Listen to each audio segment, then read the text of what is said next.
Assalamualaikum warahmatullahi wabarakatuh.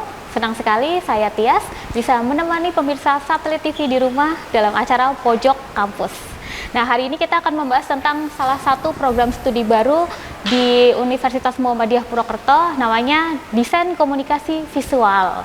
Jadi kalau pemirsa Satelit TV ini pernah lihat poster gitu di digital, di dunia digital, di media sosial atau flyer dan lain sebagainya, secara nggak langsung tuh kadang tuh pemirsa itu kan tertarik ya untuk melakukan pembelian atau mengeklik link-link tersebut gitu. Itu sebenarnya bukan sebuah kebetulan ya, tetapi itu adalah strategi dari desain komunikasi visual. Nah, untuk lebih lanjutnya kita akan membahas langsung dengan narasumber nih yang sudah sangat kompeten untuk membahas tentang DKV ini ya. Ada Mas Tegar Roliah Eskom IMSOS ya. Mas betul, Tegar ini Mbak salah Tias. satu pengajar ya? Ya, saya salah satu pengajar di Desain Komunikasi Visual. Fakultasnya kita masuk Fakultas Ilmu Budaya dan Komunikasi. Universitas Muhammadiyah Purwokerto tentunya. Sudah berapa lama ya Mas prodi ini? Kita berdiri tahun kemarin. Kita ini baru angkatan pertama, tetapi di angkatan pertama alhamdulillah itu animo masyarakat itu sangat besar. Jadi prodi pertama, yang lain itu masih paling belasan. Kita alhamdulillah itu angkatan pertama itu udah sampai puluhan ya. Puluhan itu yang kita terima, yang daftar itu kita ratusan kemarin. Sampai ada yang nggak diterima nih. Iya, karena banyak faktor yang akhirnya kita memilih untuk angkatan pertama kita 30 gitu kan. Dan tahun depan insya Allah kita akan membuka lebih banyak lagi itu kan prodi untuk mahasiswa di prodi DKV ini. Tahun depan atau visual. Tahun ini nih? Tahun ini berarti tahun ini ya. Tahun ini. Oke. Lupa nih kayaknya 2024 terus ya. Nah, tadi kan udah mulai nih baru tahun kemarin dan tahun ini animonya pengennya lebih banyak dari 35. Oke. Terus kenapa sih UMP ini pengen buka prodi desain komunikasi visual gitu? Iya, boleh cerita? Kalau saya lihat UMP ini kan selalu menjawab tantangan zaman ya. Beyond future. Betul. Jadi di saat yang lain itu masih mikirkan kita udah berpikir masa depan itu kan. Makanya prodi-prodi yang baru ini kita menjawab tantangan masa depan itu kan. Apalagi sekarang eranya era digital gitu kan. Dan pasti semua membutuhkan itu gitu kan. Makanya kita punya tagline itu kuliah asik, prospek kerja menarik. Kenapa kuliah asik? Ya kuliahnya kita asik-asik. Jadi banyak teman-teman DKV itu ada yang masuk ke DKV karena nggak suka matematika, nggak suka apa. Nah, kita kuliahnya itu beda dengan yang lain. Contoh salah satunya misalkan fotografi gitu kan. Fotografi terus kemudian ada videografi, ada gambar gitu. Terus kemudian tipografi, mungkin bagi orang awam itu nggak tahu ya tipografi ini apa. Apakah nulis tipe gitu kan apa dan lain sebagainya. Nah, kita pelajari itu. Jadi tipografi itu kan kayak huruf gitu kan, desain dan lain sebagainya, termasuk komposisi, pembuatan logo dan lain sebagainya. Nah, itu kuliahnya kita asik-asik. Artinya ya fotografi, film, terus kemudian desain dan lain sebagainya. Dan prospek kerjanya itu sangat menarik gitu kan. Karena era digital sekarang itu hampir semua pastinya membutuhkan yang namanya digital, visual, gambar. Bahkan di teman-teman digital marketing banyak itu memainkan lebih kepada visualnya gitu kan. Jadi kita mengkomunikasikan sebuah produk itu dengan cara yang menarik, videonya gitu kan, desainnya juga unik gitu kan. Terus kemudian bikin logo dan lain sebagainya. Nah, itu yang menjadi alasan kita itu dan masyarakat atau mahasiswa itu animonya banyak, tinggi. Dan di Purwokerto ya saya katakan DKV terbaik ya di UMP gitu kan. Gitu. Jadi ini kan hubungannya sama seni juga. Betul. Ya, hubungan seni, maka dari itu dosen-dosen kita kebanyakan itu ada yang dari ISI. Ada ISI Jogja, ISI Solo gitu kan, dan bahkan teman-teman ada yang dari praktisi gitu kan. Dosen kita, kalau Pak Kaprodi kita ada Pak Ambar, itu sebagai Kaprodi. Terus kemudian ada Mas Nelsa. Mas Nelsa itu dia backgroundnya dulunya di Net TV gitu kan. Berarti sudah praktisi juga ya? Betul, sudah praktisi. Mereka sudah punya beberapa produk-produk gitu kan. Bahkan mereka punya usaha. Dan DKV kita kemarin setelah kita rapat kurikulum, itu kita kepinginnya mahasiswa baru semester 3 pun mereka sudah punya pekerjaan freelance. Oke. Gitu, pekerjaan freelance, entah itu bikin video, foto, bahkan sekarang baru semester 1 mereka udah ada yang punya studio foto gitu kan. Apa dan sebagainya. Dan kuliah kita itu nggak harus di kelas. Kuliah kita itu bisa di mana saja, kapan saja dan dari mana saja gitu kan. Berarti di mana, di kafe pernah? Iya, di kafe pernah. Di kafe kita pernah gitu kan. Jadi nanti ke depan mungkin semester 3 udah magang di beberapa perusahaan gitu apa dan lain sebagainya. Makanya lab kita pun labnya inkubasi bisnis gitu kan. Jadi mereka udah bisa menghasilkan pendapatan dari mata kuliah yang mereka dapatkan. Jadi selain teori, nah praktek itu juga lebih banyak. Berarti seimbang, balance ya? Seimbang, balance. Nggak takut nih nanti mahasiswanya nyaman kerja terus nggak lanjut kuliah? Enggak, karena kita itu lebih kepada praktek dan pasti ibaratnya kan kalau ijazah ini kan pintu masuk nih, pintu masuk. Karena banyak sebelum-sebelumnya mungkin ya, jadi banyak orang yang udah lulus S1 bingung dia mau ngapain. Iya. Bahkan ketika ditanya kamu bisanya apa, nah itu mereka nggak bisa apa-apa gitu kan. Nah, maka dari itu di DKV ini kita siapkan mereka itu udah siap di dunia kerja, jadi udah punya skill masing-masing apa dan lain sebagainya. Ada yang suka gambar ya gambar gitu kan apa dan lain sebagainya. Mulai dari manual, lukis sampai ke produk digital kayak gitu. Tadi kan ngomongin siap gitu ya. Mata kuliah apa aja sih yang diajarkan biar siap kayak gitu? Mata kuliah kita banyak dan menarik-menarik ya. Salah satunya beberapa deh yang paling menarik nih. Kayak fotografi, kita ada mata kuliah fotografi, terus kemudian komunikasi, kita kan ada komunikasi digital juga gitu kan. Terus kemudian ada film, sinema dan lain-lain lah. Pokoknya banyak dan itu ya melatih skill gitu kan, melatih skill untuk mereka tetap berkarya kayak gitu. Berarti kalau untuk yang lebih suka gambar, terus diarahin di push yang bagian gambarnya, fotografi gitu. Itu nggak mempengaruhi nilai kalau mereka hanya sukanya yang itu. Iya, nanti kan ketemu meskipun mereka di awal harus memahami semuanya ya, harus memahami semua gitu kan, harus memahami semua. Di akhir nanti kan pasti akan ketemu dia akan lebih cenderung kemana. Karena kan kita nggak tahu nih dia belajarnya apa, nanti setelah kerja ternyata beda ini gitu kan. Keluar jurusan. Iya, keluar jurusan gitu kan. Makanya dari penampilan aja teman-teman mahasiswa DKV itu beda dengan prodi-prodi yang lain. Bedanya gitu. apa nih? Bedanya mulai dari outfitnya, mereka kan kadang menarik-menarik ya karena punya identitas, punya ideologi, jiwa seni. betul, atau enggak minimal itu dia punya filosofi gitu kan. Okay. Kenapa menggunakan outfit begini itu kan? Karena di DKV itu kayak komposisi warna, terus kemudian gambar bentuk itu diperhatikan betul gitu kan. Karena detail tahu berarti. ilmunya, iya. Oke, terus tadi sudah ngomongin kompetensi tentang mahasiswanya gitu ya. Kemudian prospek kerjanya nih, kira-kira mereka itu bisa ditempatin di mana aja sih gitu? Ya, prospek kerja jelas banyak ya. Hampir semua instansi itu pasti dia membutuhkan yang namanya komunikator ya, komunikan atau humas atau apa ibaratnya kalau sekarang kan rame konten kreator apa dan lain sebagainya itu kan. Kemudian beberapa produk itu bisa ya di perfilman, terus kemudian di desain perusahaan-perusahaan besar, bahkan ada yang modelnya freelance, dan freelance hari ini kan duitnya banyak betul. Jadi ada yang modelnya dia bekerja dengan perusahaan di Singapura, tapi dia kerjanya di rumah gitu kan, apa dan lain sebagainya. Nah itu kita udah mulai buka wacana itu ke teman-teman mahasiswa baru, bahkan kita udah mulai membuka akses. Beberapa kemarin kita kerjasama dengan perusahaan-perusahaan yang memang itu saling berkaitan ya, saling membutuhkan gitu kan. Perusahaan itu membutuhkan SDM terkait dengan bagaimana mengkomunikasikan sebuah produknya melalui visual. Nah, sementara teman-teman mahasiswa juga butuh lapangan pekerjaan atau butuh laboratorium ya, yang real, yang kemudian itu bisa langsung terjun ke dunia kerja itu. Jadi UMR-nya Singapura, tinggalnya di Purwakarta. Itu yang lebih menarik itu. Itu menarik banget itu.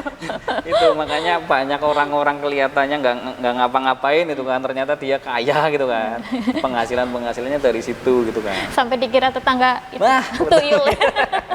Gitu, Jadi mitranya sudah sampai luar negeri nih ya? Ya, kita dari universitas aja kita udah bekerja sama dengan banyak perusahaan di luar negeri, bahkan mahasiswa di UMP kayaknya ada 250-an mahasiswa internasional gitu kan. Dan itu sangat mendukung sekali kita kerjasama dengan berbagai perusahaan di luar negeri kayak gitu. Contohnya perusahaan apa nih? Nah contohnya itu saya kurang detail ya, perusahaan apa di bidangnya ya banyak. Kemarin yang sudah ini dari Vikes ya, Vikes terus FEB dan lain-lain itu udah ada MOU. Nah karena kita ini masih semester 1, semester 2 ini itu kita belum mulai ada pertukaran pelajar ke luar negeri dan lain sebagainya. Oke, Nah, gitu. next berarti ya tahun ini ya? Ya tahun ini kita coba usahakan nanti udah ada mulai ke luar negeri itu. Oke, tadi seru banget nih ngobrol-ngobrolnya ya, sampai prospek kerjanya, sampai dikira miara tuyul ya. Iya, betul, Dari luar betul. negeri nih. Pasti calon mahasiswa nih banyak banget yang tertarik nih untuk ikutan DKV, apalagi di Purwokerto katanya terbaik nih ya UMP ya. Terbaik kita di Purwokerto. Oke, nanti kita akan lanjut ke segmen selanjutnya, jangan kemana-mana, tetap di Satelit TV, Inyong Epol.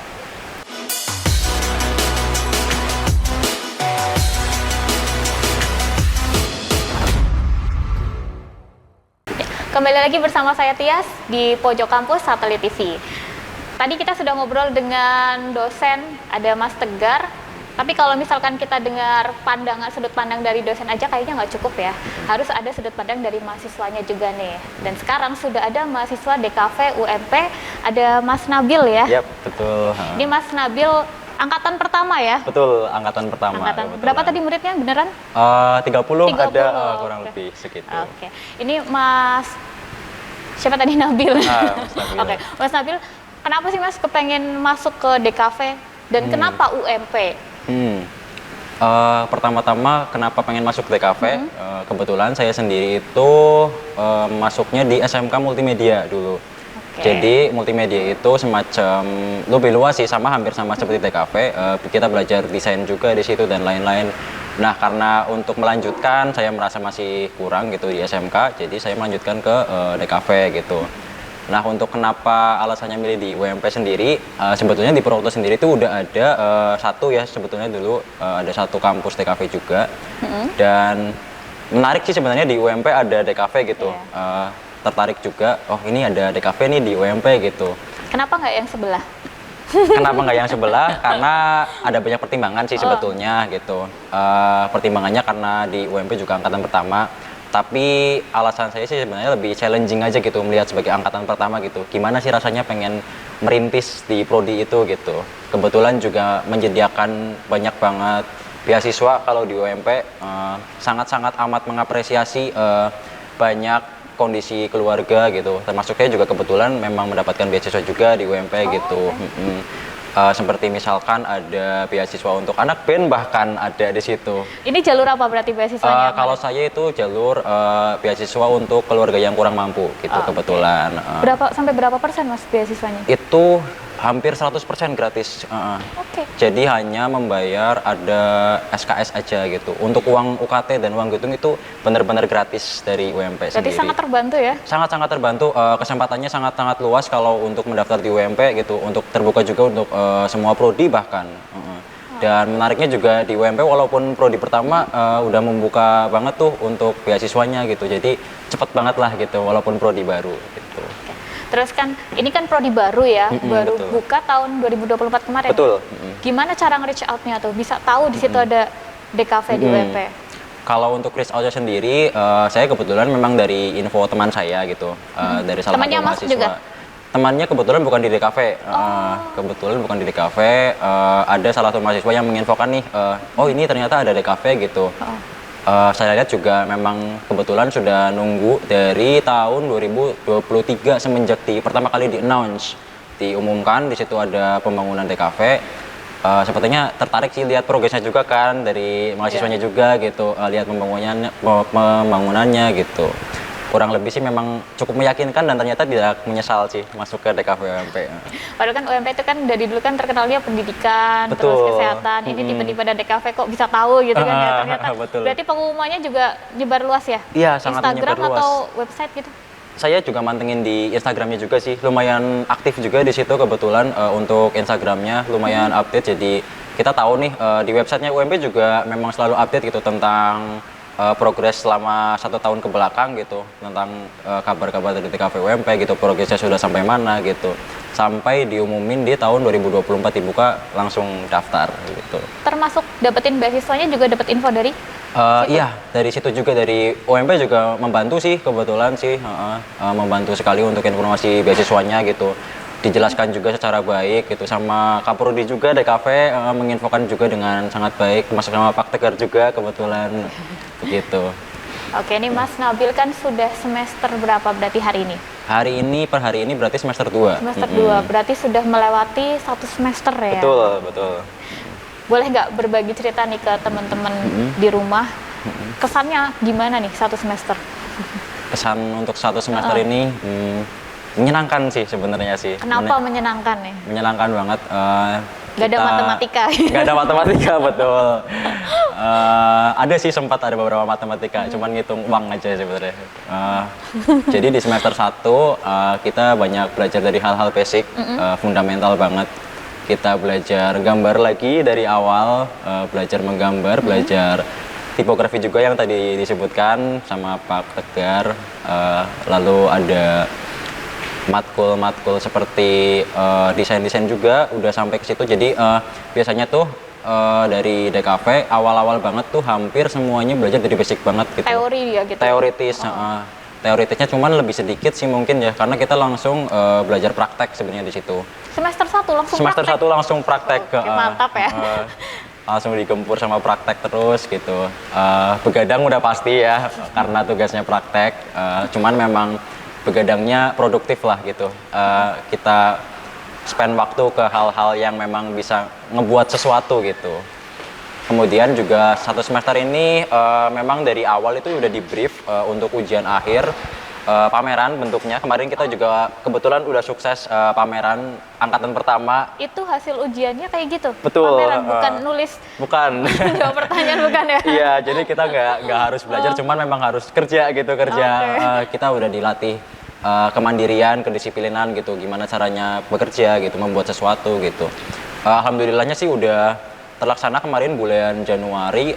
Kita adain pameran di UMP sih sebenarnya. Pameran apa? Judulnya? Pameran lukis di situ. Dari tugas akhir semester sama tugas-tugas sebelumnya kita satukan di situ. Kita jadiin satu di satu acara pameran. Create-nya memang tujuannya sebagai kenapa kita harus pameran, karena menurut saya juga pameran efektif lah untuk mengenalkan DKV sendiri. Yang angkatan pertama kita harus show off gitu, kita harus show up ke keluarga mahasiswa UMP ya, salah satunya. Mungkin karena informasinya juga belum terlalu, kadang ada yang kaget nih kayak oh ada toh DKV di UMP gitu. Saya juga kaget nih. Iya, jadi kebetulan kemarin juga alhamdulillah banget jadi banyak yang tahu gitu, ternyata oh ada loh DKV di UMP gitu, udah bisa bikin pameran tiba-tiba banget itu semester 1. Berarti kemarin ada 35, berapa tadi? 30. 30 lukisan juga? Enggak, kita justru malah 60. Kok 60? Iya, Satu 60. orang 2? Satu orang 2. Satu orang 2, lalu kemudian juga kita bikin semacam katalog karya. Tugas-tugas kita dimasukin jadi, dibikin suatu desain, dimasukin jadi dicetak sebagai katalog karya gitu. Setiap mahasiswa ada di situ. Kemarin Mas Nabil gambar apa aja nih? Oh, kalau saya itu gambarnya memang sudah ada konsepnya ya dari dosen. Ada 2 konsep. Gambarnya waktu itu tentang gimana caranya mengekspresikan diri lewat komposisi ini, misalkan kayak ini kopi artinya apa gitu buat saya gitu. Kemudian juga ada tema tentang sudut UMP namanya. Itu kita menggambar salah satu sudut di UMP yang paling kita suka lah gitu, kurang lebih sih seperti itu. Itu gambarnya visual berarti? Manual. Gambar pakai pensil? Manual. Ada yang pakai pensil warna juga ada yang pakai cat juga di situ, pakai di kanvas gitu. Kemudian juga kalau untuk yang katalog desain itu memang kita desain di software gitu. Softwarenya pakai apa? Kalau saya sendiri sih pakainya, karena sudah diajarin juga di salah satu matkul, pakainya Adobe Illustrator gitu. Lalu mungkin kemarin ada juga di matkul tipografi itu kita sebenarnya suruh bikin font juga gitu. semacam font. Jadi memang lumayan banyak sih kemarin di pamerannya, jadi memang dijadiin satu gitu, dibikin sebuah acara begitu. Susah nggak bikin font baru gitu?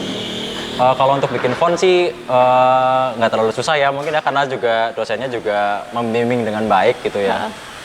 Jadi kesulitannya sih nggak ada sih, kurang lebih begitu. Berarti kalau misalkan satu anak bisa ngeluarin satu font 30 ada 30 Iya, font betul. baru ya. Betul. Oke. Terus tadi udah ngobrol soal gimana kesannya kuliah ya. Terus Mas Nabil ini percaya nggak sih untuk jenjang karir ke depannya nanti? Jenjang karir, pastinya sih percaya ya. Kebetulan juga dosen-dosen dari UMP juga memiliki kompetensi di bidangnya masing-masing gitu. Ada yang dari jurnalistik, ada yang dari background kreatif gitu, kreatif pertelevisian juga gitu, dan juga ada yang sebagai desainer juga. Saya yakin sih sebetulnya sih, yakin sekali dengan bimbingan dosen-dosen juga, untuk jenjang karir juga kita pasti tahu gitu arahnya mau kemana gitu, karena memang prospeknya luas sekali ya di DKV ya, nggak cuman sekedar menggambar dan lain-lain gitu. Kita punya medium yang lebih banyak gitu, matkulnya tidak sebatas menggambar, tapi ada juga di videografi, fotografi, dan lain-lain lah, mungkin lebih banyak. Jadi untuk pilihan kita mungkin unlimited lah gitu, banyak sekali pilihannya gitu, mau kemana gitu. Tinggal bagaimana kita mengarahkannya gitu, mengarahkan mau kemana, kita minatnya nih gitu. Jadi nggak cuma satu prospek, tapi memang luas sekali lah gitu. Oke. Nah kalau Mas Nabil sendiri kepenginnya tuh nanti gimana kerjanya? Kalau saya sendiri sih mungkin lebih di bidang kreatif ya. Kemarin sempat merasakan juga di pameran gimana caranya membuat konsep dari awal sampai acaranya jadi. Itu suatu pengalaman yang mungkin bisa dibilang baru, namun impact-nya tuh sangat besar gitu. Menjadikan juga pelajaran sih sebenarnya, pelajaran di mana ini kayaknya saya cocok nih di bidang ini gitu, buat jadi kreatif designer gitu, dan lain-lain untuk membuat suatu konsep dari awal sampai jadi gitu. Oke. Kurang lebih sih seperti itu. Udah pernah nyoba freelance gitu juga nggak? Oh sempat. Kebetulan saya sendiri tuh malah gap year sebenarnya. Jadi gap year, kemudian sempat jadi desainer juga. Di mana itu? Di salah satu printing di Purwokerto, percetakan gitu. Karena merasa ilmunya kurang, makanya masuk ke DKV UMP begitu. Oke, terus selama kuliah ada freelance juga? Kalau untuk saat ini mungkin ada sih sebenarnya freelance sedikit-sedikit, kecil-kecilan sih masih sih, karena memang harus membagi antara kuliah sama freelance itu jadwalnya lumayan padat gitu. Jadi ya untuk sebagai mahasiswa pastinya ada seripilan-seripilannya lah. Oke, tetapi dosen mengarahkan ya? Mengarahkan tetap selalu. Justru malah dari dosen kadang-kadang mensupport sekali kalau misalkan kita mahasiswa sambil ada kerja gitu ya. ya? Betul. Okay. Sangat-sangat disupport sama dosen. Iya, seru banget ya ngobrol sama Mas Nabil tadi ya atas pengalamannya kuliah di DKV. Nanti kita akan ngobrol-ngobrol lagi dengan ganti lagi kayaknya nanti ya. Jangan kemana-mana, tetap di Satelit TV, Inyong Epol.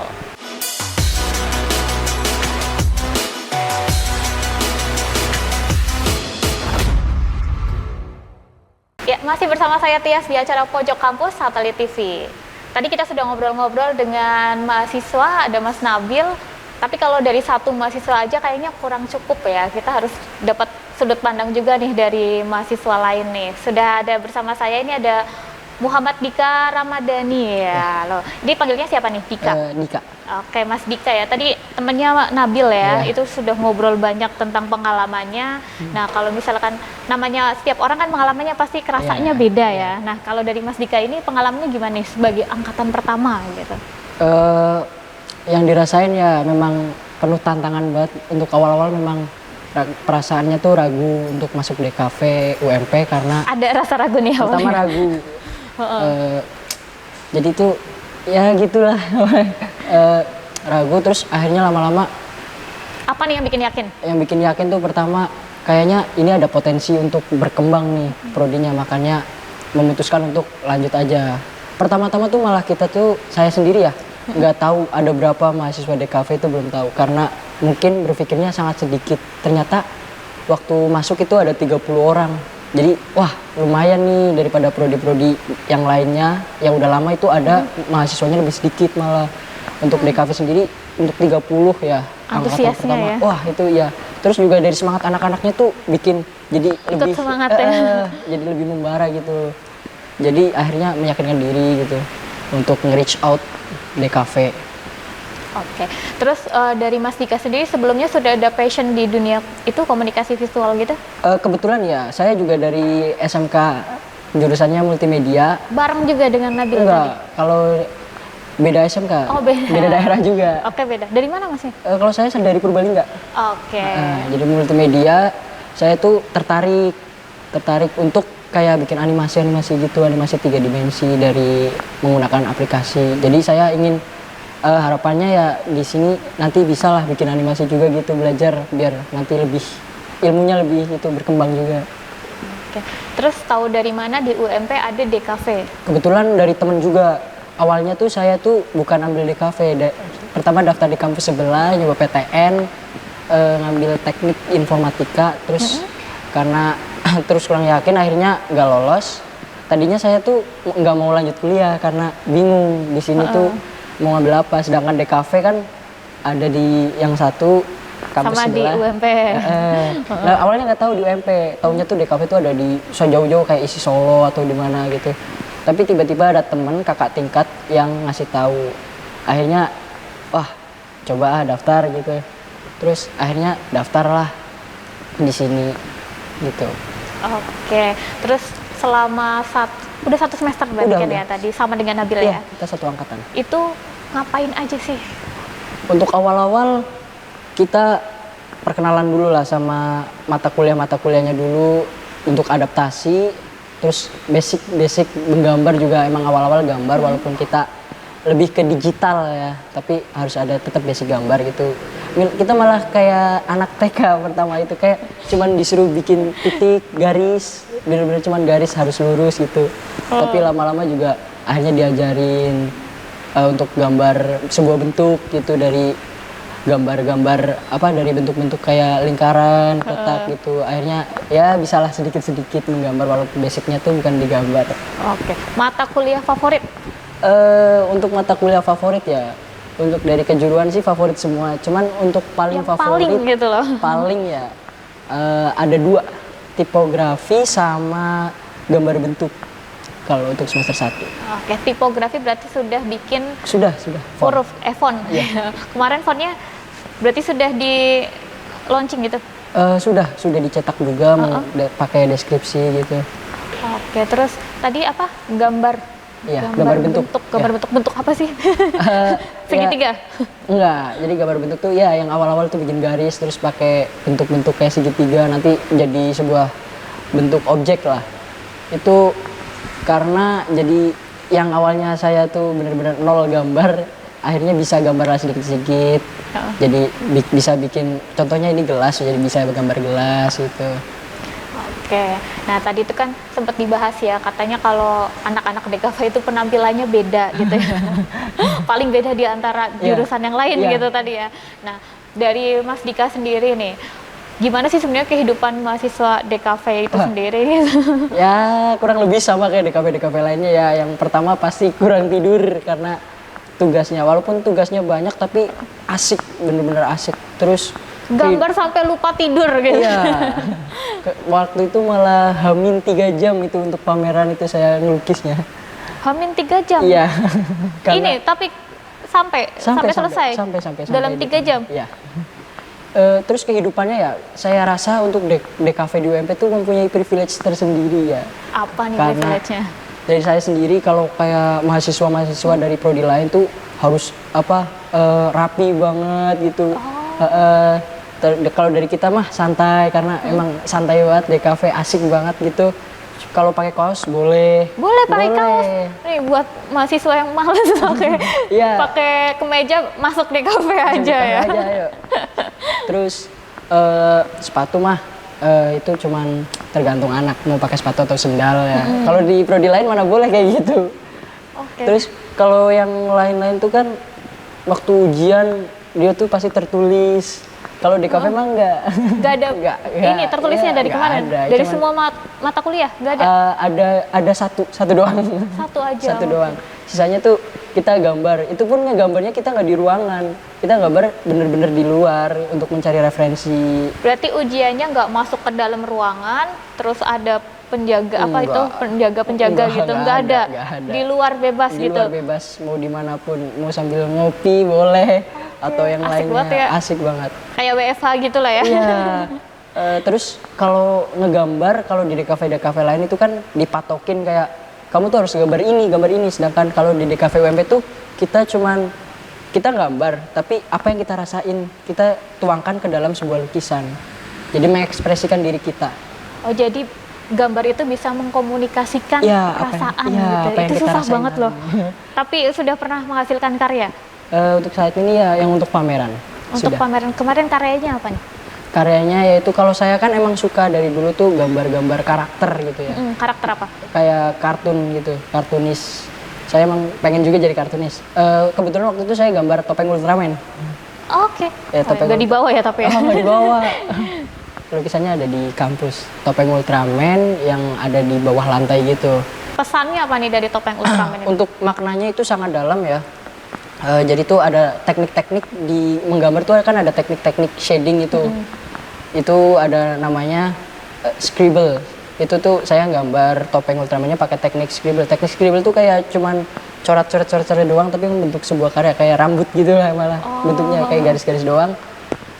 Itu maknanya tuh topeng Ultraman yang itu tuh Ultraman kan image-nya kuat. Jadi tuh tergeletak di bawah tuh menandakan walaupun kita ada di bawah tapi kita harus tetap kuat. Oke. Nah, terus di lantainya tuh ada jadi di lantai terus ada garis-garis ke bawah itu pakai teknik hatching. Itu maknanya tuh setiap garis tuh menandakan semua rintangan yang udah dilalui. Nah setelah itu di belakangnya itu ada gambar pilar 2 itu yang mengartikan kedua orang tua yang terus menyemangati kita walaupun kita tuh udah pengen menyerah. Jadi gitu. Oke. Jadi sepintas memang kelihatannya Ultraman topeng Iya, doang gitu ya, tapi tetapi maknanya padahal sangat deep di banget. dalam itu kalau diperhatikan itu banyak yang dikomunikasikan Iya, dari Mas Dika ya. Oke, nah terus kalau misalkan Mas Dika nih sebagai angkatan pertama itu kan beban ya karena bahasanya babat alas gitu ya. Jadi apa sih yang Mas Dika dan teman-teman lakukan untuk mengembangkan prodi DKV ini?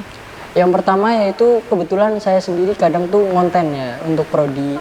Kayak kita lagi ngapain nih atau kayak tugas apa terus saya kontenin kayak ini loh anak DKV lagi bikin ini atau kita lagi pergi kemana itu kita kontenin. Terus kayak kemarin pameran nih tiba-tiba kan prodi baru tiba-tiba di reach out sama UMP kan sebuah apa ya sebuah kebanggaan ya. Terus waktu itu juga awal-awal banget nih ada screening film di Purbalingga, kebetulan ada rektor UMP juga. Nah yang menjadi privilege itu cuman mahasiswa DKV yang diundang ke situ, gak ada mahasiswa prodi lain. Jadi merasa wah udah dikenal nih bahkan sama rektor sendiri. Jadi semoga masyarakat juga tahu ini loh ada DKV di UMP yang asik, bener-bener asik banget. Jadi gitu. Baru semester 1 sudah langsung dinotis ya? Iya itu daripada prodi-prodi lain yang kurang dinotis, menurut saya DKV itu lebih sering dinotis sih. Oke, karena itu sangat relevan dengan zaman saat ini ya? Iya, lebih digital juga kan. Untuk zaman saat ini kan lebih ke digital, terus apa ya, yang berhubungan kayak DKV, contohnya desainer UI UX, film animator dan yang lain-lain yang berhubungan sama DKV. Terus juga mahasiswa DKV tuh bukan semua basicnya tuh gambar, ada yang dari fotografer, mungkin ada konten kreator, itu lengkap di situ. Tapi kalau Mas Dika nih tertariknya lebih ke yang kreatornya tadi ya? Iya, sama kreator sama ke desainer sih. Oke. Ya, tadi udah ngobrol nih sama Mas Dika ya dari tadi ya. Terus tadi Mas Nabil juga, dua POV ini sudah menggambarkan gimana kuliah di DKV UMP ya. Ternyata emang semenyenangkan itu ya. Ini banget. langsung testimoni bahasanya dari dua mahasiswanya. Ya nanti kita akan lebih lanjut ngobrol-ngobrol lagi dengan narasumber yang lain. Jangan kemana-mana, tetap di Satelit TV Inyong Apple.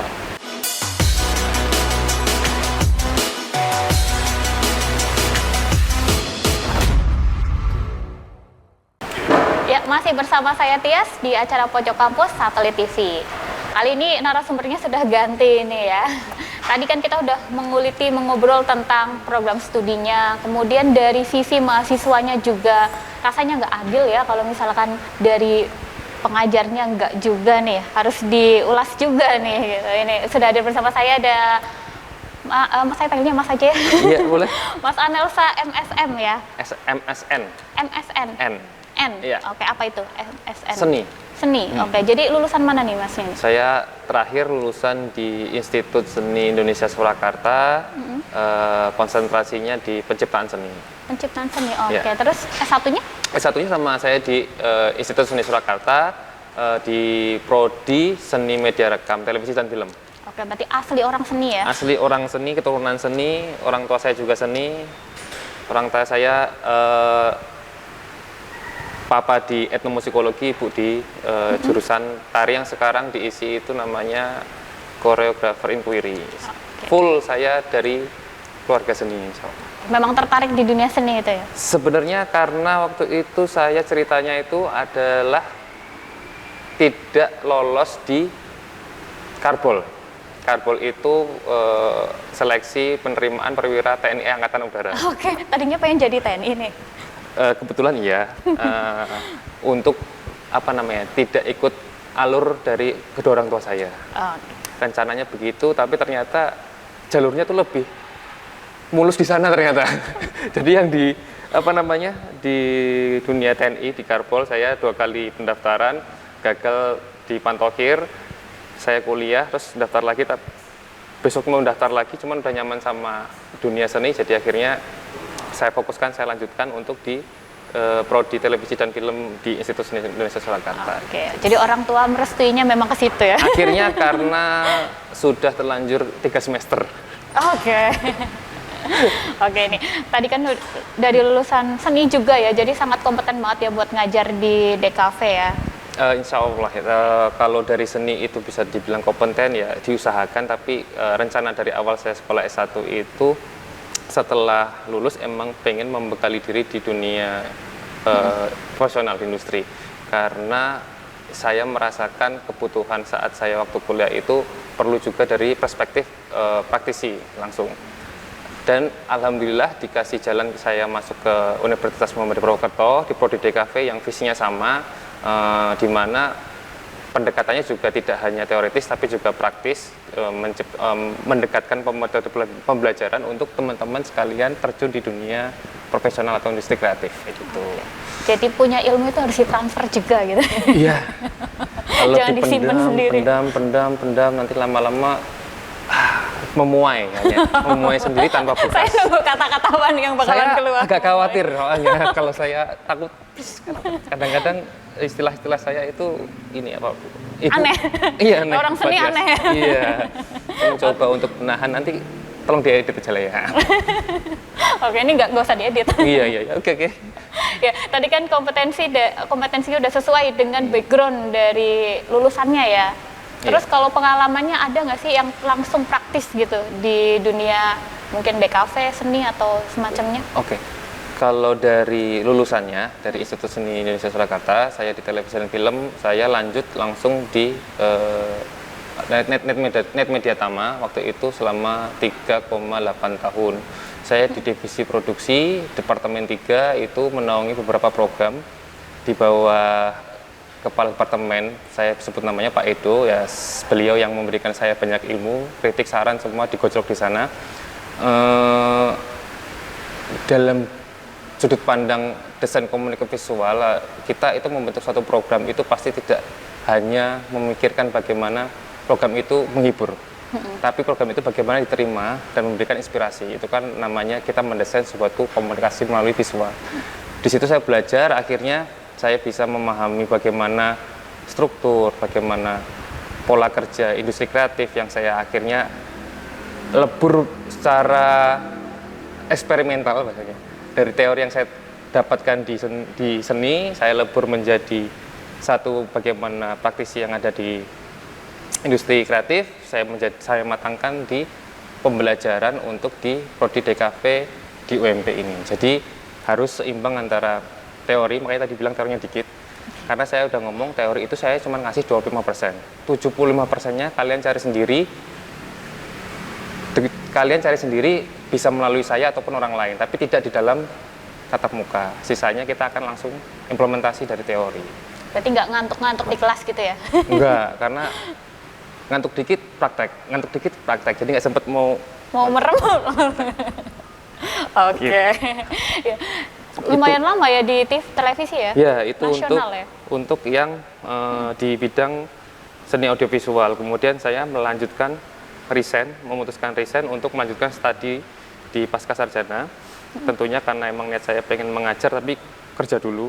Tapi selama saya mengajar, alhamdulillah saya juga masih aktif di dunia, kita bisa bilang event, kita juga bisa bilang PCO, Professional Conference Organizer.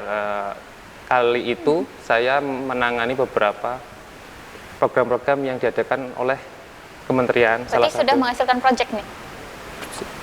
Tidak menghasilkan proyek, tapi melaksanakan proyek. Oke. Menghasilkan luaran juga. Kementerian Pariwisata itu ada 2 program yang saya ikut serta dari 2021 sampai 2023, yaitu Anugerah Desa Wisata Indonesia. Peran saya di sana mendampingi membuat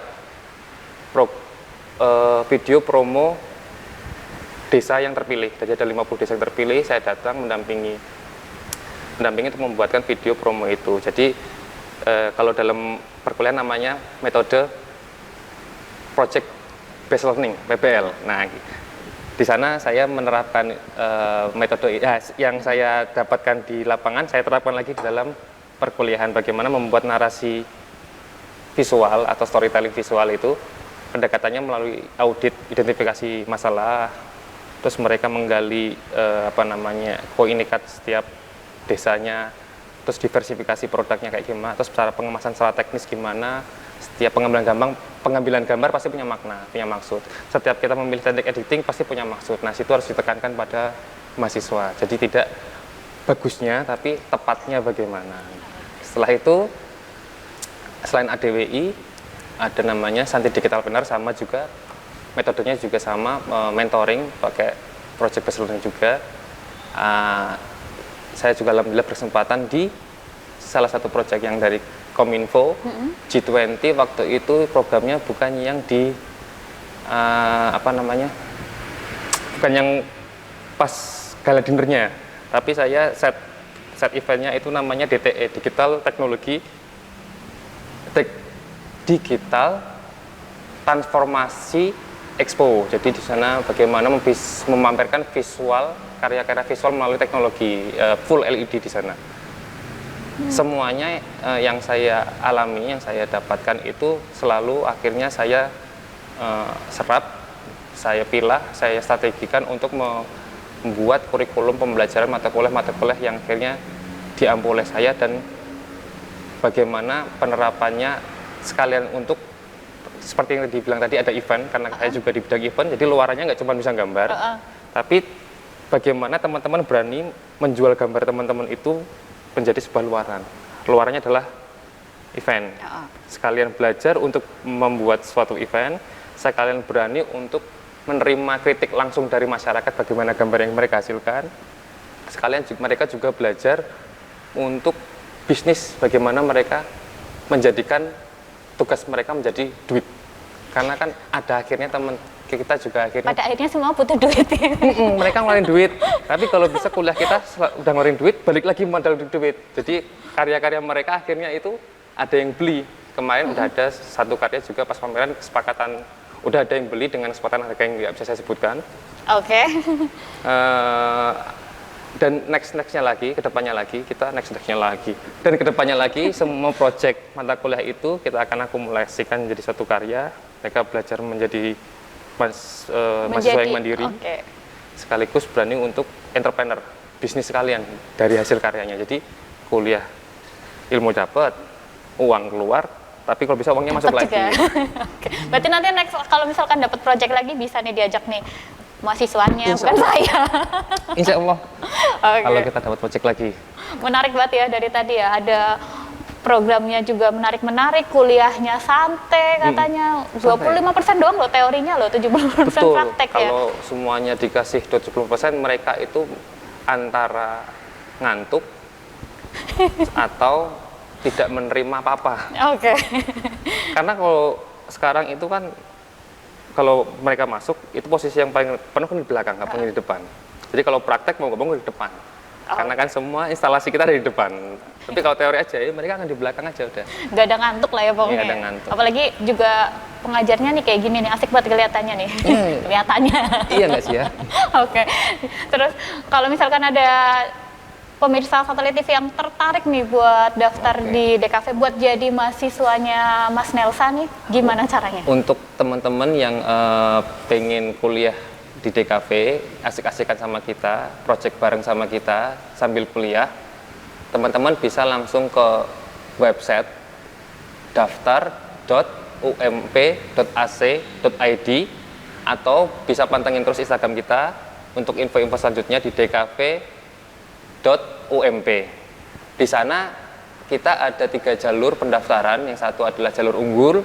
Kalian bisa pakai semua sertifikat kompetensi mulai dari lomba tingkat lurah, kecamatan, sampai nasional, dan lomba apapun nggak harus yang akademis. Kalian akan dapat potongan sekitar 50%, kalau di DKV itu sekitar 6 jutaan lah. Habis itu ada jalur CBT dan ada jalur raport. Untuk info lebih lanjut, terus pantengin Instagram kita di dkv.ump.